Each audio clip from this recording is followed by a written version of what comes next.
लोकसभा और राज्यसभा दोनों सदनों में इन दिनों बजट पर चर्चा हो रही। 30 जुलाई को कन्नौज से सपा के सांसद अखिलेश यादव ने हिस्सा भी लिया। इस दौरान अखिलेश यादव ने मोदी सरकार पर जमकर हमला बोला। इसके साथ ही अखिलेश ने यह भी बताया कि यूपी में बीजेपी को कम सीटें आने के पीछे वजह क्या है। बजट को लेकर अखिलेश यादव ने मोदी सरकार पर जमकर भड़ास निकाली और यह भी बता दिया कि उत्तर प्रदेश में आखिर सीटें कम हुई क्यों, मांजरा क्या है। यूपी के पूर्व सीएम अखिलेश यादव ने यूपी में विकास के मुद्दे को उठाते हुए कहा कि 10 साल में अगर हम वहीं के वहीं खड़े हैं और ऐसा कुछ नहीं दिख रहा हो तो परिणाम आए हैं यूपी के, उसमें दिखाई दे रहा है कि आपने कितना काम किया। अगर आपने सब कुछ अच्छा ही किया होता तो परिणाम ऐसे नहीं आते। यूपी में सिर्फ हारे नहीं हैं, सीटें कम नहीं हुई है। पीएम मोदी भी वोट से हारे हैं। आपको जहां 5 लाख से जीतना चाहिए था वो कितने वोटों से जीते हैं आप खुद देखिए। सपा अध्यक्ष अखिलेश यादव ने कहा कि इस सरकार का लगातार ये 11वां बजट है। इस बजट के बाद भी नाउमीदी ही दिखाई दे रही है। सरकार में ये लोग इसलिए अच्छी बातें करेंगे, बल्कि चेहरों पर सरकार बनने के बाद जो खुशी होनी चाहिए वो भी नहीं दिखाई दे रही।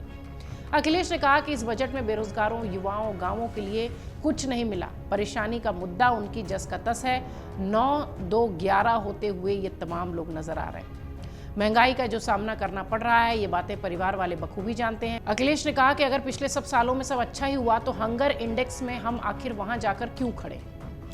यूपी को 10 साल में IIM, IIT तक नहीं मिला। अखिलेश ने यह मुद्दा भी उठाया। सपा सांसद ने कहा कि यूपी जैसे बड़े राज्य में सबसे ज्यादा सांसद जो देते हैं, हमें बजट में कोई बड़ा प्रोजेक्ट नहीं मिला। PM मिले हैं, कोई बड़ा प्रोजेक्ट मिला हो 10 साल में, कोई IIM मिला हो, कोई IIT मिला हो तो बताइए। अखिलेश ने कहा कि मैंने मांग की थी कि जनकपुर से अयोध्या तक एक्सप्रेसवे बनना चाहिए। जो आप कहते हैं कि FDI बहुत आ रहा है, टेलीफोन बनने लगे, मोबाइल बन नहीं रहे।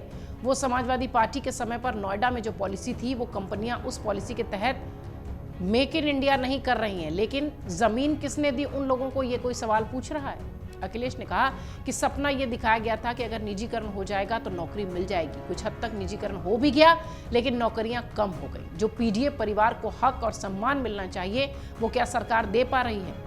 अखिलेश यादव लगातार सरकार पर हमलावर रहे। अखिलेश के ठीक पीछे डिंपल यादव बैठी थी, जो लगातार उन्हें भाषण संबोधन के दौरान देख भी रही थी और उनकी तमाम जो वो मुद्दे वो उठा रहे थे उस पर उनकी सराहना भी कर रही थी टेबल बजाकर।